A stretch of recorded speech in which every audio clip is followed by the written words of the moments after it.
Shalom, everybody. Welcome to this week's journey through Torah. We are almost done with the book of Leviticus. We've got two more Parashat to cover, Bahar and then Bahukotai. This week we're going to cover Bahar. Bahar means in the mountain. Some translate on the mountain, but that would be Bahar, in the mountains we're looking at. So, just different things going on there. But the point is that these things are happening at Sinai.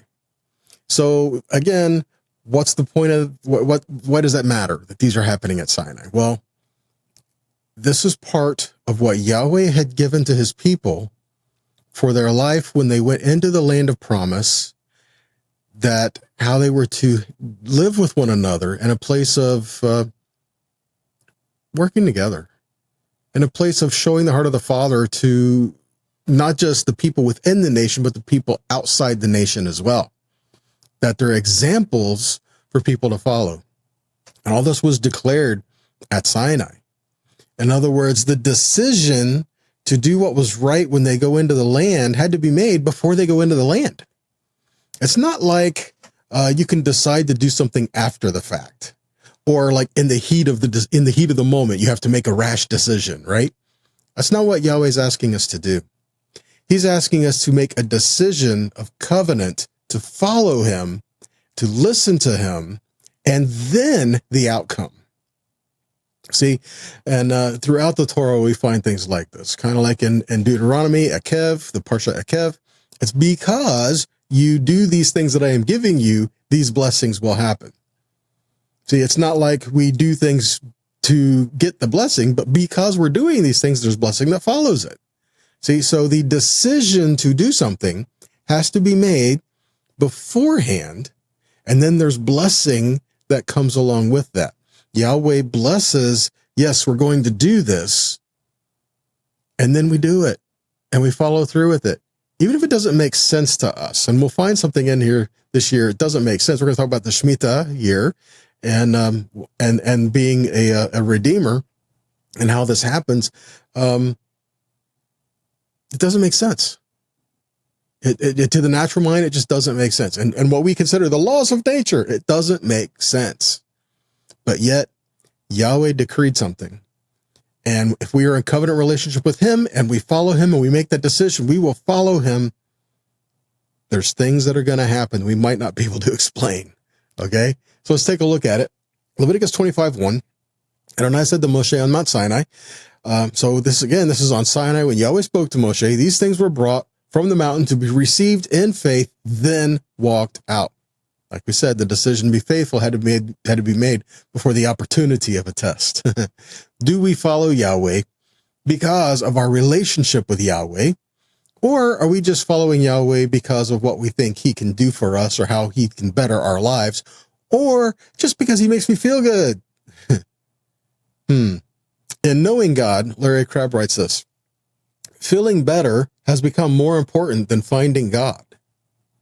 As a result, many happily camp on biblical ideas that help them feel loved and accepted, and they pass over scriptures that call them to higher ground.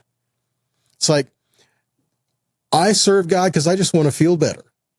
I don't serve Yahweh because I love him, because I'm in relationship with him, therefore I want to walk with him, because he redeemed me, therefore I'm his.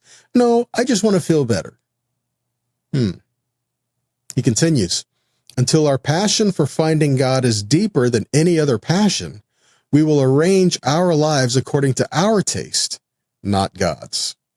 As long as we're living for ourselves, we're not really serving God. And so the reason why we're serving him, is it because we get something from him? Then we're still serving ourselves, really. Why are we serving him?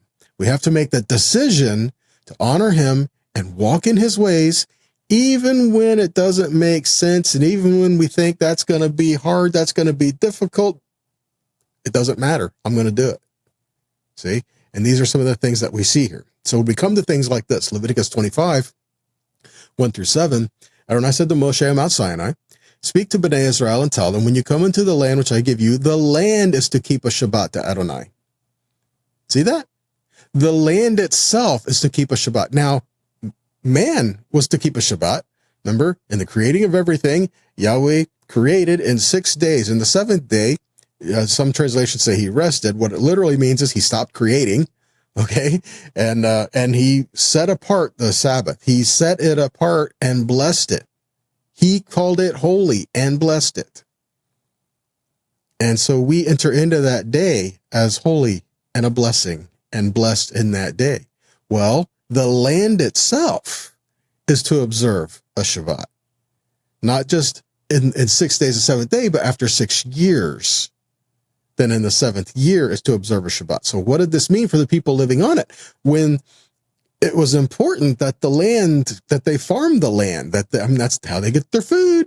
They got to eat, they got to live. And then some people, that's how they got their living. They sold the stuff. What are they going to do? Now we're getting into real day-to-day life issues. Do we trust God, right? Okay. Verse 3, 6 years you may sow your field, and for 6 years you may prune your vineyard and gather in its fruits. But in the seventh year there is to be a Shabbat rest for the land, a Shabbat to Adonai. You are not to sow your field or prune your vineyard. You are not to reap what grows by itself during your harvest, nor gather the grapes of your untended vine. It is to be a year of Shabbat rest for the land. Whatever the Shabbat of the land produces will be food for yourself, for your servant, for your maidservant, for your hired worker, and for the outsider dwelling among you. Even for your livestock and for the animals that are in your land, all its increase will be enough food. So what he's saying, he's not saying you can't eat at all in the seventh year. What he's saying is you're not planting a new crop and getting that. Whatever grows by itself, you can go get it and eat, but you're not fully harvesting the field. You know what happens in that case? You're only getting what you need from the field, and so is everybody else. This is giving the opportunity for everyone to go and just take what they need, and it will be enough. See what's happening there? It's kind of like manna. They collected whatever they needed, and in the end, it was an omer per person, and everybody had what they needed. It was enough. So what happens if they approach this and they're not quite sure about it? You know, what happens if we say, well, I don't know if I can do that. So when the time comes to plant for the seventh year, that's the time when you have to make that decision. Either you do not plant and trust Yahweh, or you plant and do not trust him. So what's going to happen? What's the result? Right? And will you have it? And if he says this is what's going to happen and you do plant, is there going to be a blessing on that? If he says don't do it and you do it, is there going to be a blessing on that to see through? So again, there's a lot to consider there. So the question is addressed if we keep reading Leviticus 25 verses 20 to 22. So now if you ask, what are we to eat during the seventh year? If, we are not to sow nor gather in our increase. No, now, look at verse 21. I will command my blessing to you in the sixth year, so that it will yield a harvest sufficient for 3 years. So when you sow during the 8th year, you will still be eating the old stored harvest until the harvest of the 9th year comes in. See that? So you have to make that decision ahead of time. Yahweh says, if you follow him, do these things, if you make the decision in the 7th year, we're not planting or anything. He said in the 6th year, that blessing in the 6th year that comes in will be enough between that and just whatever grows on its own will be enough for you to eat in the 7th year. And he says it's enough for 3 years. Well, why 3? Because if you're not planning at the end of that 6 going into the 7th, then you're not, no new harvest that 7th year. And then when you plant in the 8th, you got to wait for that to come in. So it's actually into the 9th. See? Because of that decision, that blessing in the 6th year was provision from the 7th through the 8th into the next to carry you into the next step. And this is much like we talked about in the manna. In the manna, they gathered it every day. In the 6th day, there was the double the amount of manna, so that in the 7th day, they did not have to go out and gather. So there was, like on Shabbat, they did not have to go out and gather because they had the provision, that was the blessing that was in the 6th day. But the provision was there, the blessing was there, but they had to go collect it in the sixth day in faith. See that? Because what would have happened? See, they're only supposed to collect enough manna for one day, right? If they collected more than that, it rotted and got bugs and worms and smelled bad and everything else, right? So what if, just saying what if, it's like day 2 and you're like, I'm going to gather a bunch of this up so I don't have to worry about going out tomorrow. I want to sleep in tomorrow, so I'm just going to gather it up so I don't have to get out early and gather it. And what happens? It goes rotten and it stinks and there's bugs and it's like, oh my goodness, I'm not going to do this again. That's it. I've learned my lesson. I'm only going to gather enough for one day. 6th day comes along. Hey, you need to gather twice as much today. Oh no, I'm not falling for that again. I did that and it was terrible. Okay. What's the difference? When you gathered in the amount you're supposed to gather, the double the amount on the 6th, there was a blessing and it didn't go bad. And so you had it on the 7th. It comes down to obedience, doesn't it? Are we going to just listen to Yahweh? He knows. So are we going to do what he said? And he made sure, and every day they had provision for that day, kind of like give us this day our daily bread kind of thing. And in the 6th day, now gather enough for today and tomorrow, so that tomorrow you rest, you stop work, you cease your creating, and you rest. Again, it requires faithfulness to walk in the provision there. Okay, so back to Leviticus 25, verses 24 to 28. And all the country you possess, you shall allow a redemption of the land. So we talked about the Sabbath that the land has and the faith it takes to do that. Now we talk about redemption of the land. What does that mean? Yahweh says he owns the land. We do not own the land. He owns the land. It's his. We live there with him. It says we are sojourners with him in the land. So you don't technically own property, own land in Israel. You kind of lease it. And it was done in the 50-year increments up to the years of Jubilee. So example, if you're going to buy a farm and we just had a Jubilee and I want to buy the farm, the price reflects 50 years of what that farm is producing, the worth of that 50 years. If we're 40 years in, it's 10 years to the next Jubilee, I'm only going to pay for 10 years worth of that instead of the whole 50. Again, so the price is prorated according to the years and the worth in that time frame.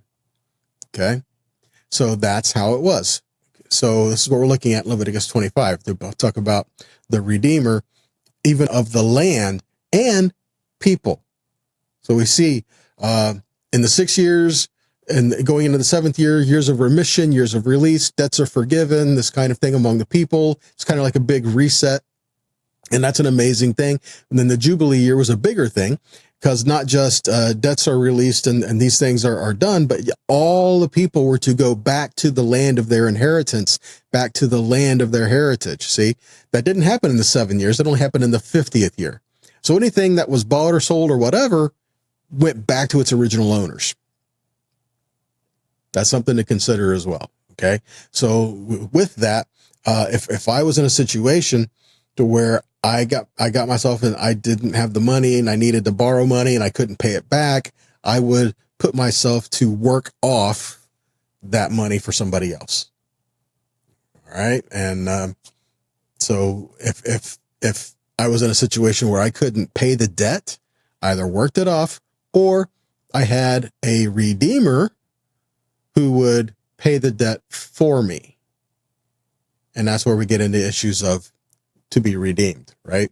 Okay, let's get into that. Leviticus 25, verses 24 to 28. And in all the country you possess, you shall allow a redemption of the land. If your brother becomes poor and sells part of his property, then his nearest redeemer shall come and redeem what his brother has sold. If a man has no one to redeem it, and then himself becomes prosperous and finds sufficient means to redeem it, let him calculate the years since he sold it and pay back the balance to the man to whom he sold it and then return to his property. But if he has not sufficient means to recover it, then what he sold shall remain in the hand of the buyer until the year of Yovel, Jubilee. In the Yovel, it shall be released and he shall return to his property. Okay.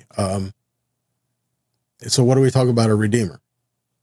A redeem is purchase. Okay, redeem means purchase. So Gaal means to redeem something, to be the next of kin, right? This was like to buy back a relative's property, to marry a widow, to be an avenger of the blood, to deliver someone in the family, to purchase or to pay a ransom.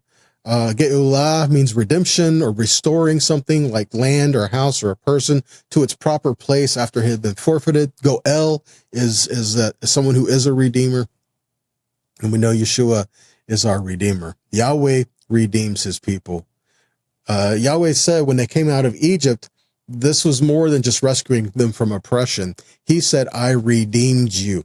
He was showing the right of a redeemer, like a father even. He was showing the right of a redeemer. How does he have the right to redeem? Because we are the work that he created. He is the craftsman. We are the creation. He has the right to redeem what he created. See, we own what we create. Yahweh owns what he creates. He created you. So he has the right to redeem. Okay. So what do we mean with the Jubilee? Well, there are some conditions implied upon it. And then Jubilee was pronounced, it was pronounced in the 49th year at Yom Kippur. And then so going into the 50th year, it was all the people were to go back to the land, no matter where they were, no matter what was going on, all Israel, all tribes, all people returning back to the land in this grand Jubilee event, right?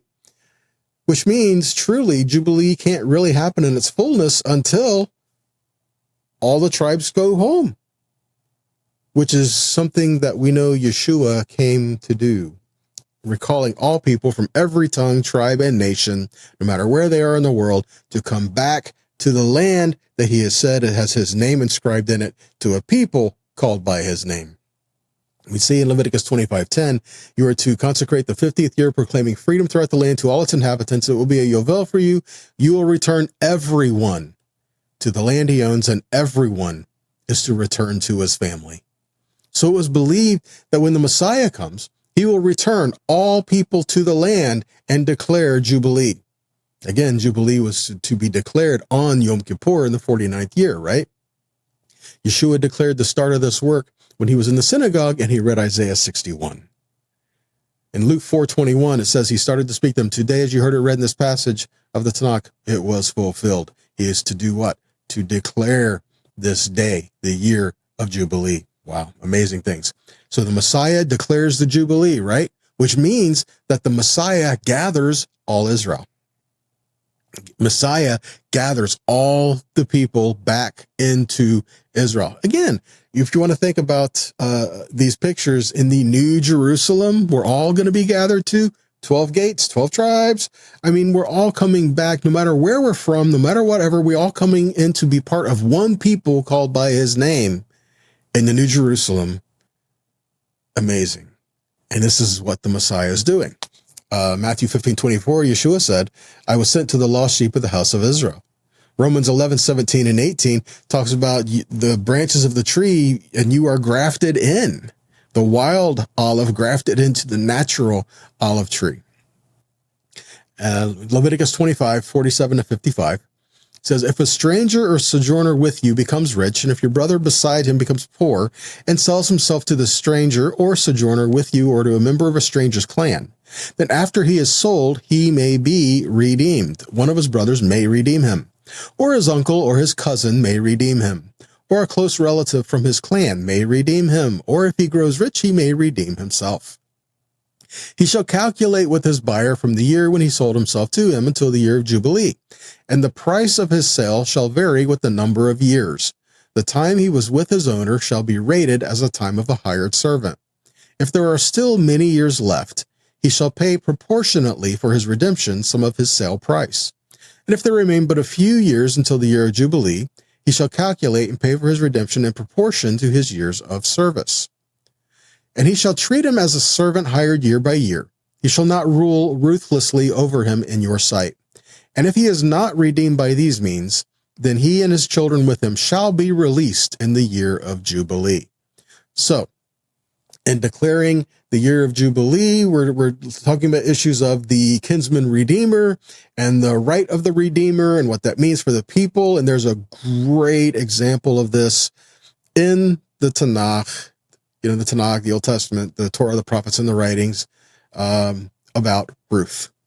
Ruth is an amazing story that we read about a redeemer and showing how much Yahweh does for us and just the blessing that is on all of that. So let's talk about that for a minute. Okay.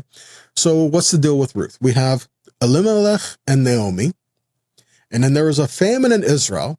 So Elimelech took his family to the fields of Moab. There, his sons marry Moabites, and Elimelech and his sons, they all die. So Naomi hears that Yahweh has visited Israel and given them food. Remember, there was a famine, but now there's food growing back in Israel. So she took her 2 daughter-in-laws and told them return to their families. Maybe they could find another husband. Orpah went. Ruth stayed. Remember, your people will be my people. Your God will be my God, right? So Naomi and Ruth went back to Israel.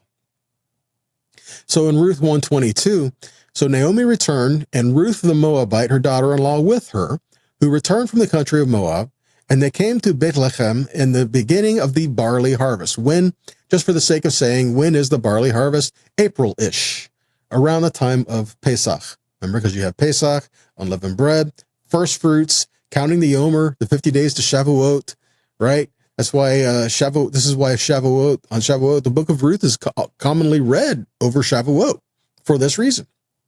So this is in this time frame. So Ruth goes and she goes to glean the edges of the field. She didn't have land there. She didn't have anything she could do there. So how's she going to eat? She went to glean the edge of the field because that is a command in the Torah that is given right after talking about Shavuot.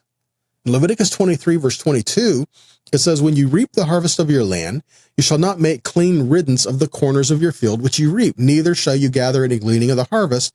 You shall leave them to the poor and to the stranger. I am Yahweh your God. So he's saying, right after he talked about Shavuot and coming together and doing and make the offering to Yahweh for Shavuot, he's saying, when you're gleaning in your harvest, after this new first fruits is given, after you gleaning in your harvest, leave the corners and the edges of your field so that those who don't have can come get, so that there's still provision in the land there.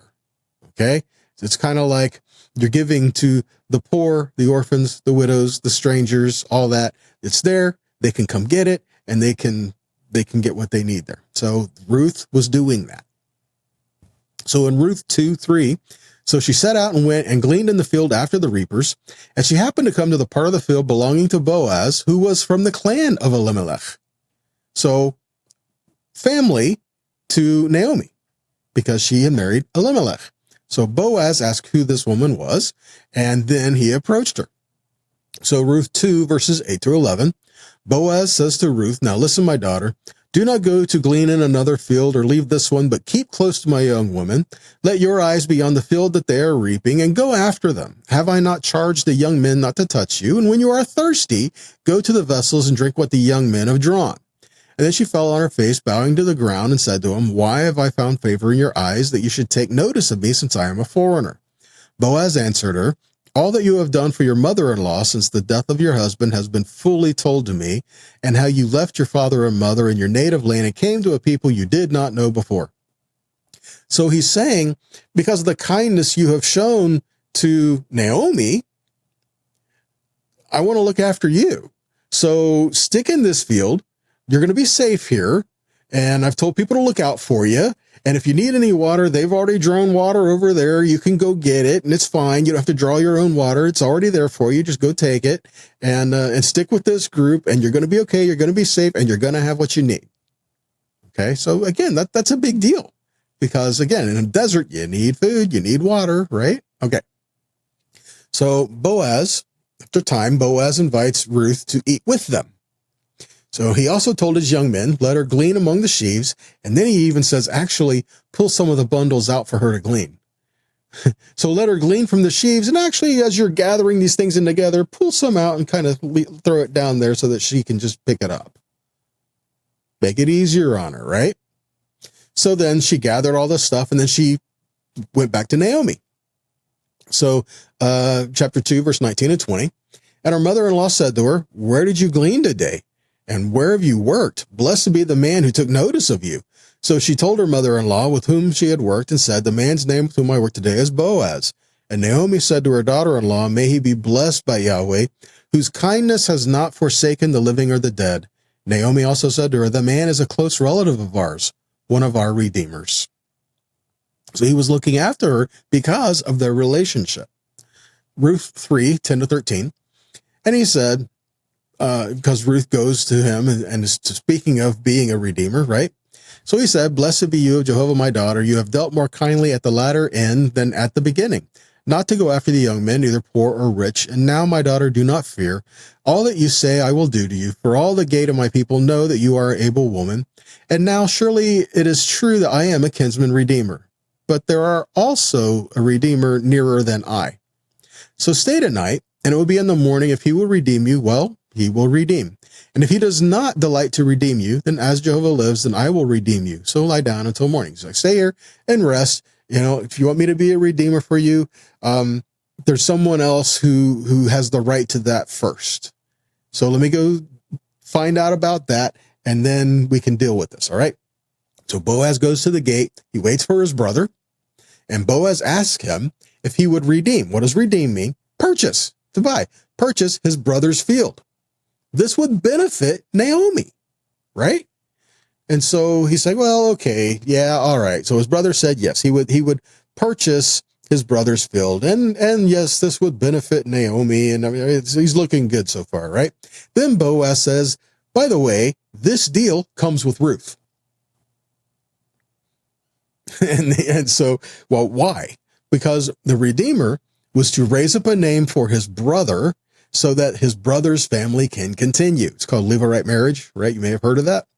So he was to give his brother sons so that his brother could have a name in Israel and take care of the widows. Okay, take care of the widow. So again, this was a process that it continued to perpetuate the family, and that so this family doesn't lose what was theirs, and it goes to somebody else, and now they're left destitute, right? And so what does he say? He said, "No, this is too much for me. Boaz, you can do it." And that's what happened. So understand this as well. An act of redemption gave birth to the King of Israel. What an amazing thing. That out of an act of redemption, an act of being redeemed, it brings forth the King of Israel. Oh, it's exciting. Ruth 4, 13 to 17. So Boaz took Ruth, and she became his wife, and he went into her, and Jehovah gave her conception, and she bore a son. And the woman said to Naomi, "Blessed be Jehovah, who has not left you this day without a redeemer, and may his name be called in Israel. And may he be to you a restorer of life and a nourisher of your old age. For your daughter-in-law who loves you has borne him, who is better to you than 7 sons. And Naomi took the child, and laid him in her bosom, and became a nurse to him." Verse 17, "And the neighboring women gave him a name, saying, 'This is a son born to Naomi.' And they called him Oved, and he is the father of Jesse, the father of David." What an amazing story, isn't it? Look, when Israel was taken out of Egypt, that was an act of redemption. Exodus 6, verses 6 through 8 talks about that. Yahweh is saying that I'm bringing you out. I'm going to bring you to myself. I'm going to deliver you, and I'm going to redeem you. You will be my people. I will be your God. This is a relationship. I redeem you, and I will bring you for my possession. And in that close relationship, he is the one who has redeemed us. And understand, your Redeemer, Yeshua, Yahweh, Yeshua, your Redeemer, has that relationship with you to live in the kingdom with you. Your Redeemer is not in order for someone to redeem you, he has to be alive. Does that make sense? In order for someone to bring redemption to you and redeem you, he has to be living to do so. Understand, your Redeemer is alive. Job 19:25 says, I know that my Redeemer lives, and he will stand at the latter day upon the earth. You know what that means? My Redeemer is alive, and in the last day, he's going to stand on the earth. And I say amen to that. Yahweh is your Redeemer, and Yeshua is your Redeemer.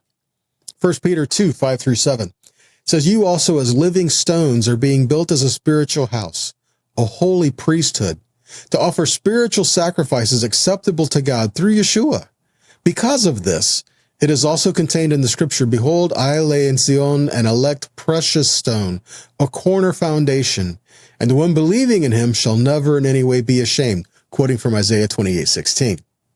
Continuing on, 2 Peter 2:7, then to you who believe belongs the preciousness. But to disobeying ones, he is the stone which those building rejected. The one became the head of the corner, which is quoting from Psalm 118:22. He is your Redeemer. He is the rock of our salvation.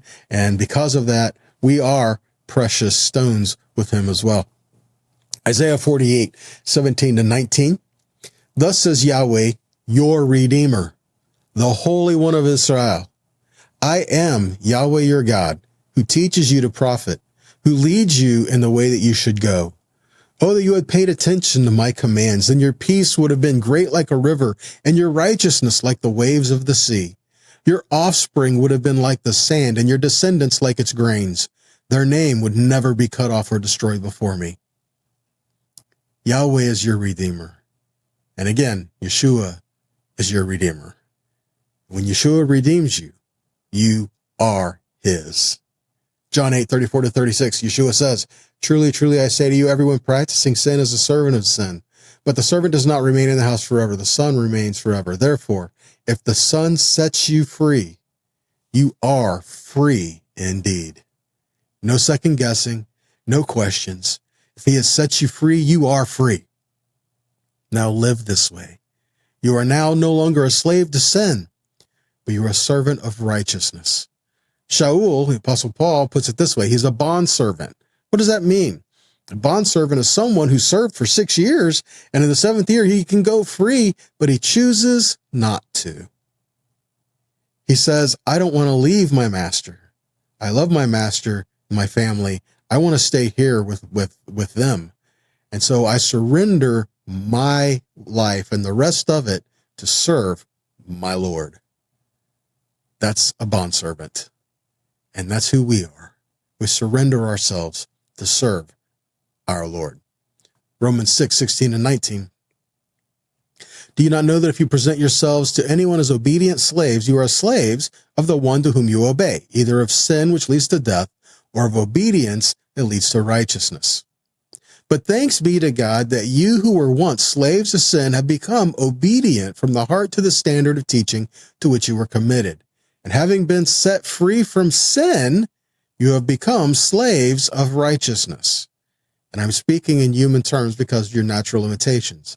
For just as you once presented your members as slaves to impurity and to lawlessness, leading to more lawlessness, so now present your members as slaves to righteousness, leading to sanctification. You're a bondservant, so we now serve Yahweh. Look, Leviticus 25, verse 55. For it is to me that the people of Israel are servants. They are my servants, who I brought out of the land of Egypt. I am Yahweh, your God. The basis of everything that we do is because he is my Elohim. He is my God. Yahweh is the one that I serve. I love him. Therefore, I do things he asks. I live for him. I live for his kingdom. I live for his ways, not my own. Yeshua puts it this way, Matthew 22:36-40. You are to love Adonai your God with all your heart, with all your soul, all your mind. This is the first and greatest commandment. And the second is like it. You shall love your neighbor as yourself. The entire Torah and the prophets hang on these two commandments. Why? It's all about relationship. Relationship with Yahweh your God and relationship with his people. All about relationship. He has redeemed you. He has set you free. And he has called you to live as those who are free and to help show the way and build the kingdom. It's a lot to do, guys. Well, it's all I've got for you this time around. There's a lot more we could talk about in here, but we'll save this for another time. So I pray this has been a blessing to you.